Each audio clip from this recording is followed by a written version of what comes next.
Hi മക്കളെ, ഒരു പ്രധാനപ്പെട്ട കാര്യം പറയാൻ വേണ്ടിയാണ് വന്നിരിക്കുന്നത്. കുറേ നാളുകളായി നിങ്ങൾ ചോദിക്കുന്നു, സൈലം ഹൈബ്രിഡ് ക്യാമ്പസുകളിൽ 100% സ്കോളർഷിപ്പോട് കൂടി പഠിക്കാനുള്ള സാറ്റ് എക്സാമുകൾ ഇനി ഉണ്ടാവില്ലേ എന്ന് നിരന്തരമായി നിങ്ങൾ ചോദിക്കുന്നുണ്ട്. അപ്പോൾ അവർക്കുള്ളൊരു മറുപടിയാണ്, കോഴിക്കോടുള്ള മക്കൾക്ക് എക്സ്ക്ലൂസീവായി സൈലം ഒരു സാറ്റ് എക്സാം കൂടി കണ്ടക്ട് ചെയ്യാൻ പോകുന്നു. അത് ഈ വരുന്ന ജൂലൈ 3-ാം തീയതിയാണ്. സോ സൈലത്തിൻ്റെ കോഴിക്കോടുള്ള സെൻറ്ററുകൾ, അതായത് ഒന്ന് സൈലത്തിൻ്റെ കോഴിക്കോടുള്ള ഫ്യൂച്ചർ ക്യാമ്പസിലാണ്, 2 വടകര സൈലം സെൻറ്റർ ഉണ്ട്, അവിടെ നാദാപുരം സൈലം സെൻറ്റർ, കൊയിലാണ്ടിയുള്ള Xylem centre, Perambra Xylem centre and സൈലത്തിൻ്റെ വെസ്റ്റ് ക്യാമ്പസ്.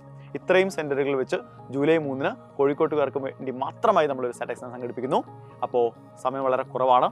ഈ കാണുന്ന QR കോഡ് സ്കാൻ ചെയ്യുക, രജിസ്റ്റർ ചെയ്യുക. ഇനി അതല്ലെങ്കിൽ നമ്മുടെ വീഡിയോയ്ക്ക് താഴെയുള്ള ലിങ്കിൽ നിങ്ങൾക്ക് ക്ലിക്ക് ചെയ്തുകൊണ്ടും രജിസ്റ്റർ ചെയ്യാം. അപ്പോൾ ജൂലൈ 3-ാം തീയതി രാവിലെ 10 മണി മുതലാണ് പരീക്ഷ. സൈലം ക്യാമ്പസുകളിൽ, കോഴിക്കോടുള്ള സൈലം ക്യാമ്പസുകളിൽ 100% സ്കോളർഷിപ്പോട് കൂടി നീറ്റ് ഓർ JEE റിപ്പീറ്റ് ചെയ്യാൻ ആഗ്രഹിക്കുന്നവർക്കുള്ള അവസാനത്തെ അവസരമാണ്, മിസ്സാക്കരുത്.